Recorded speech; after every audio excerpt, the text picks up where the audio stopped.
Hello everyone, Assalamu alaikum. This is Sir Pasha back with more lectures on measurements and uncertainties. और पास papers की question हमने start कर लिए हैं. ये एक और अच्छा पास पेपर का क्वेश्चन था जो मुझे बड़ा पसंद है and I would really want to have a discussion on this question. इसके पहले पार्ट में बेस यूनिट से रिलेटेड कैलकुलेशन थी तो वो मैंने इंक्लूड नहीं किया. क्वेश्चन ये है कि data for a particular satellite is given. Actually एक सैटेलाइट के टाइम पीरियड की इक्वेशन आपको गिवन है, T is equals to square root K R cube over M, और आपको टी की वैल्यू दी हुई है और उसकी अनसर्टेनिटी दी हुई है. आर की वैल्यू और उसकी अनसर्टेनिटी परसेंटेज अनसर्टेनिटी गिवन है, एम की वैल्यू दी हुई है और उसकी परसेंटेज अनसर्टेनिटी आपको गिवन है. आपसे कहते हैं कि भाई एक तो पहले के की वैल्यू आप कैलकुलेट कर लो और फिर उसकी अनसर्टेनिटी निकाल लो और सब कुछ एसआई यूनिट में होना चाहिए. अच्छा, हमें सारी मेजरमेंट्स गिवन भी एसआई यूनिट्स में ही है. सेकंड्स एसआई यूनिट है, मीटर एसआई यूनिट है, किलोग्राम एसआई यूनिट है. यानी इस क्वेश्चन में यूनिट कन्वर्ट करने वाली चिराग नहीं है हमारे पास. तो के अगर मुझे कैलकुलेट करना, सबसे पहले मुझे यहाँ पे के को सब्जेक्ट बनाना पड़ेगा, ऐसा नहीं भाई. तो अगर मैं इस इक्वेशन में दोनों तरफ स्क्वायर ले लूँ तो I be left with T square equal K R cube over M. ये नजर आ रहा है, यहाँ पे वर्किंग कर रहा हूँ मैं, ठीक है. तो सबसे पहले मैंने यहाँ पर टी को सब्जेक्ट बनाने के लिए, के को सब्जेक्ट बनाने के लिए दोनों तरफ स्क्वायर ले लिया और अब लाइक स्क्वायर रूट खत्म हो चुका है और T square into M over R cube this is equals to K. यहाँ से मैंने के को सब्जेक्ट बना दिया. Now all I have to do is just put in the values and get the answer. तो K is equals to T की value है 8.64 exponent 4 because I have a square, तो मैंने यहाँ पे स्क्वायर लगा दिया.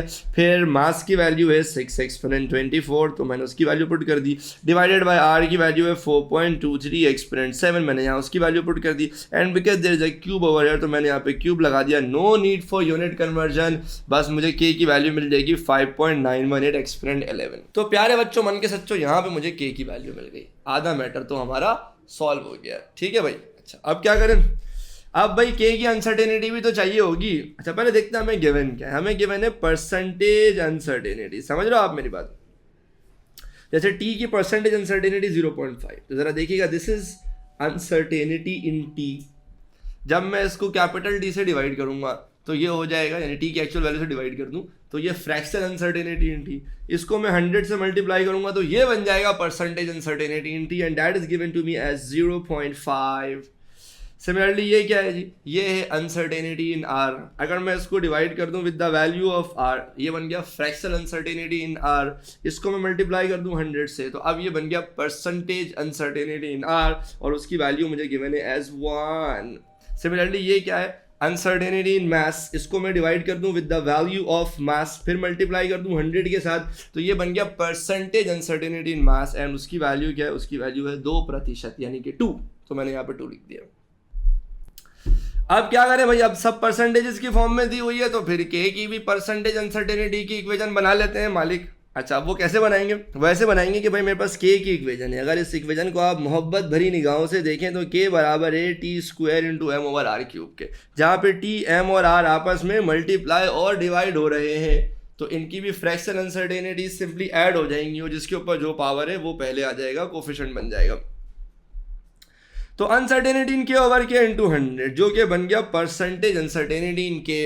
ये बराबर है प्लस माइनस टी के ऊपर स्क्वायर है ना, तो मैं लिखूंगा 2 times percentage uncertainty in T plus M के ऊपर तो कोई पावर नहीं तो ये simply percentage uncertainty in mass plus R के ऊपर पावर है 3 तो मैं लिखूंगा 3 times percentage uncertainty in R. समझ लो आप? तो सबकी फ्रैक्शन अनसर्टेनिटीज ऐड हो गई to get the fraction uncertainty in K. सबको 100 से मल्टीप्लाई किया ताकि परसेंटेज अनसर्टेनिटी की इक्वेशन बन जाए. हालांकि निकालना परसेंटेज अनसर्टेनिटी नहीं है, लेकिन गिवन परसेंटेज अनसर्टेनिटी है ना, तो बेहतर है परसेंटेज अनसर्टेनिटी की फॉर्म में ही आंसर ले लेते हैं, है भाई.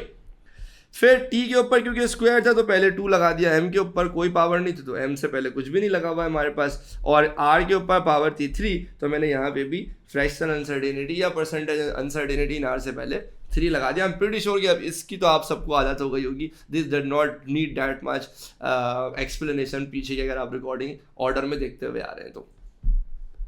अब all I have to do भाई साहब is to put in the values and get the answer. बस मुझे सिर्फ फ्रैक्शन अनसर्टेनिटी इन के चाहिए ना, सिर्फ के की अनसर्टेनिटी चाहिए, मुझे परसेंटेज नहीं चाहिए. तो ये 100 और ये के जो लेफ्ट हैंड साइड में अनसर्टेनिटी इन के साथ मल्टीप्लाई और डिवाइड हो रहे हैं उसको मैं राइट हैंड साइड पे ले जाऊंगा, तो कोई मसले की बात नहीं है. अच्छा भाई, प्लस माइनस 2 ये वाला 2 एज इट इज, ये जो पूरा है ना आपका भाई, like percentage uncertainty in T as it is, फिर percentage uncertainty in M as it is, फिर 3 times percentage uncertainty in R as it is. ये जो के यहाँ डिवाइड हो रहा था यहाँ जाकर मल्टीप्लाई हो गया, और ये 100 जो यहाँ मल्टीप्लाई हो रहा था ये यहाँ पर आकर डिवाइड हो गया। Now all I have to do is just put in the values and get the answer 2 as it is। ये जो पूरा परसेंटेज अनसर्टेनिटी इन टी है इसकी वैल्यू मुझे गिवन है एज कितना दिया हुआ 0.5, तो इसकी जगह हम 0.5 लिख देंगे। परसेंटेज अनसर्टेनिटी इन मास मुझे गिवन है कितना एज 2, तो इसकी जगह 2 लिख दूंगा, प्लस ये वाला 3 एज इट इज़, और आर की परसेंटेज अनसर्टेनिटी मुझे दी हुई है एज 1, तो इसकी जगह मैं 1 लिख दूंगा, मल्टीप्लाइड बाई के की वैल्यू। ये जो के की वैल्यू ये अभी हम निकाल चुके हैं 5.918 एक्सपोनेंट 11, ये भी एज इट इज, और डिवाइड बाई 100। यहाँ से मुझे मेरा फाइनल आंसर मिल जाएगा 3.55 एक्सपोनेंट 10। तो यहाँ से मुझे मिल गई भाई क्या, यहाँ से मुझे मिल गई अनसर्टेनिटी इन के। भाई के की अनसर्टेनिटी तो आ गई है।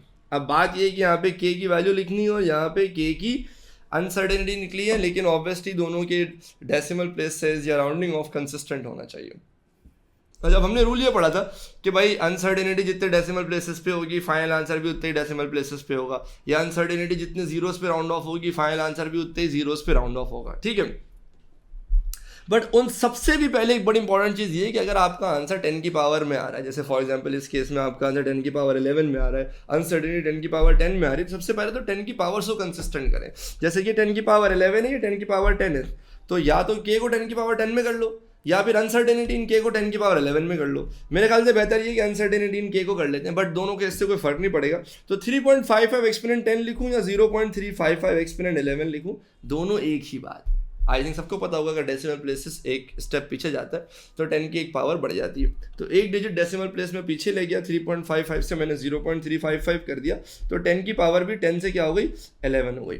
अब इन दोनों के 10 की पावर तो सेम हो गई है। अब जो मेरी अनसर्टेनिटी है that should be round off to 1 significant figures.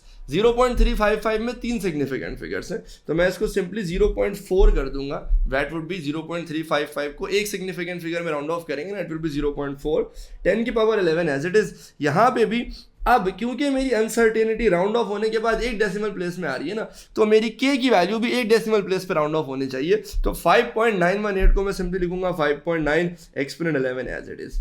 और इस तरह से मस्त ज़बरदस्त के की वैल्यू निकल गई, के की अनसर्टेनिटी निकल गई, और फिर फाइनली हमने उनको कंसिस्टेंटली अनसर्टेनिटी की वैल्यू को और के की वैल्यू को भी राउंड ऑफ करके प्रेजेंट कर दिया। कैसा लगा आपको? मज़ा आया? मिलते हैं अगली क्लास, ख्याल रखिए।